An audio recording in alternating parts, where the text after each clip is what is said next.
Kaip manot, kodėl Lietuvai taip nesiseka? Valdovų rūmai skandalinga statyba, Veksas, Vilnius Europos kultūros sostinė, taip pat sukompromituotas. Todėl, kad pirmiausia, šiandien mes labai vertinam ir garbinam tuos, kurie moka griauti, kurie moka kritikuoti. Ir padarome viską iš tuos, kurie daro, kuria, turi idėjų. Ar jūs pats neprisėjimate asmeninės atsakomybės už tai, kad Veksas buvo sukompromituotas?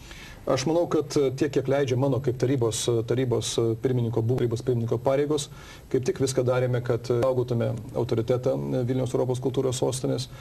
Pagaliau tai yra kažkuria prasme mano kūdikis. Aš padėjau labai daug pastangų tam. Dabar Elona Bajorinienė, buvusi Veks vadovė, sako, kad jūs turėjote planą už Veks pinigus pastatyti tą nevienareikšmiškai vertinamą Guggenheimo muziejų. Man apmaudu, kad žmonės gali buvusi vadovė taip kalbėti ir sakyti, visiškai... Bet labai aiškiai, jinai netgi sakė, kad jūs nupaišėte schemą, kaip rodo, ir kliausiai už Vekso pinigus bus realizuota vadinamoji tūkstantmečio salės idėja ir jinai persikūnijo į muziejų. Tai yra gaila, bet eilinį, kada žmogus, kuris neturi galbūt gebėjimo vadovauti, nors yra tikrai puikus žmogus, bet geras žmogus tai dar ne profesija, sakykime, savo asmeninius nesugebėjimus ir savo kaltes, kaip dažnai įprasta Lietuvoje, bando pateisinti, puldami arba šmeiždami kažką kitą.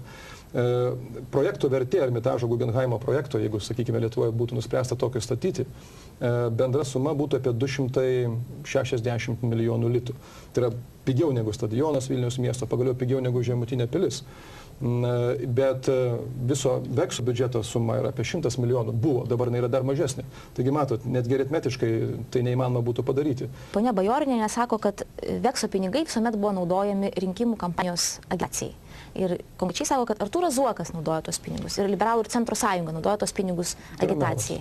Tai yra daugiau negu melas, tai man tiesiog gaila. Kodėl jūs nepaduodate ponios Bajorinienės į teismą, jeigu jinai šmeižia? Už ką aš turiu paduoti dabar į teismą? Jeigu jinai jūs šmeižia. Aš kritikas, žinot, kad viešas asmuo turi būti pakantus, gali išvadinti gaidžiu, gėjum, žasinu, vagiu, abonentu ir jis neturi jokių teisių apsiginti, nes jis yra viešas asmuo.